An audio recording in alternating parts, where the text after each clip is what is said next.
1000개의 평행 우주가 존재한다면 990개에서 불을 쌓을 줄 아는 사람이 되라. 안녕하세요. 맘스 챌린지 카페입니다.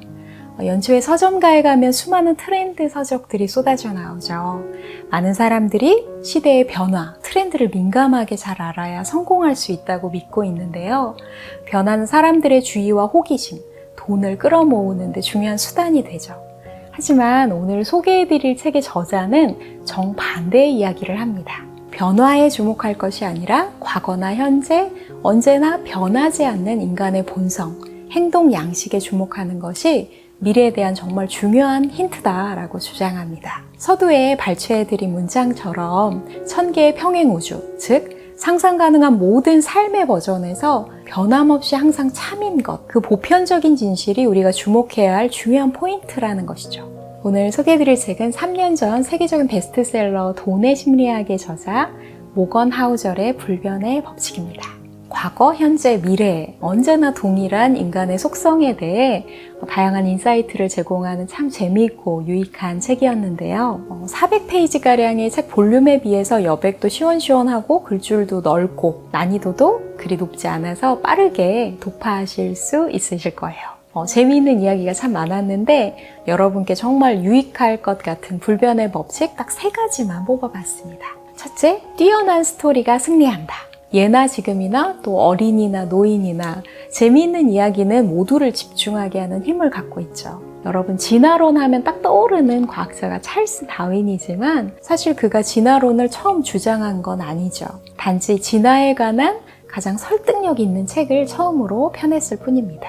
또 인문학 최고의 스테디셀러인 사피엔스 역시 획기적인 연구 결과를 선보이거나 새로운 지식을 담고 있는 책은 아니죠. 널리 알려진 지식을 뛰어나고 매력적인 필력으로 이전과 다른 방식으로 표현했을 뿐입니다. 누군가 스티븐 호킹에게 이렇게 조언했다고 해요. 당신 책의 방정식이 하나씩 늘어날 때마다 판매량이 절반으로 줄어들 것이다 라고요.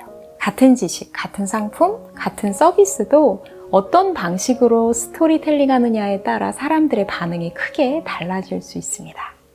둘째, 마법이 일어나는 순간입니다. 마법 같은 변화와 혁신은 언제 일어날까요?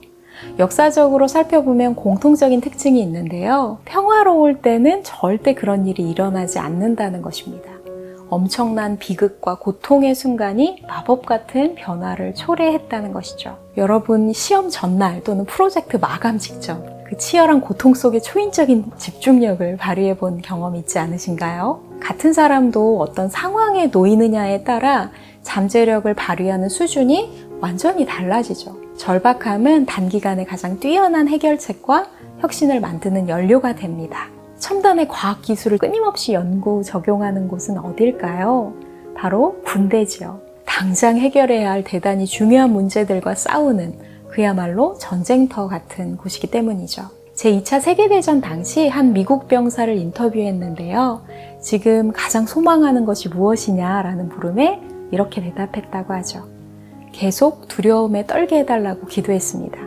그것이 살아남을 수 있는, 그리고 경솔한 실수를 막을 수 있는 최고의 방법이기 때문입니다. 작가는 이렇게 말합니다. 과거의 고통은 현재 우리가 누리는 좋은 것들을 낳은 토대이자 현재의 고통은 미래에 누릴 것들을 위한 기회의 씨앗이다. 우리를 괴롭히는 고통을 꼭 부정적인 시각으로 바라보기보다 변화와 혁신의 기회로 삼았으면 좋겠습니다. 세 번째, 상처는 아물지만 흉터는 남는다. 이 법칙은 관계의 갈등을 해소하거나 협상의 실마리가 될 수 있을 것 같아요. 대부분의 논쟁, 의견 충돌은 지식이 아니라 경험이 충돌하는 상황이라고 할 수 있습니다.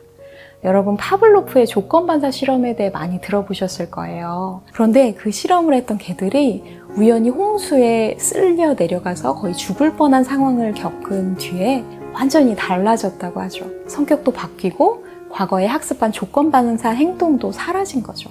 동물뿐만 아니라 사람도 큰 시련을 통과하면 변화된 양상을 볼 수 있죠. 제2차 세계대전을 겪은 13개국 2만 명을 조사한 결과 전쟁을 겪지 않은 사람에 비해 당뇨병에 걸릴 가능성은 3%, 우울증을 앓을 가능성은 6%나 높았습니다.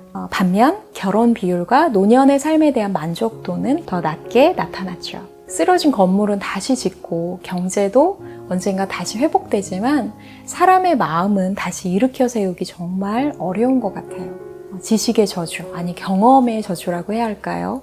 새로운 경험에 의해 확장된 정신은 과거의 상태로 돌아가기가 결코 쉽지 않습니다. 때문에 작가는 의견이 충돌할 때 이 질문을 던지는 것이 현명하다고 말하죠. 저 사람은 내가 경험하지 못한 무엇을 경험했기에 그런 견해를 갖고 있을까? 만일 저 사람과 같은 경험을 나도 한다면 저렇게 생각하게 될까?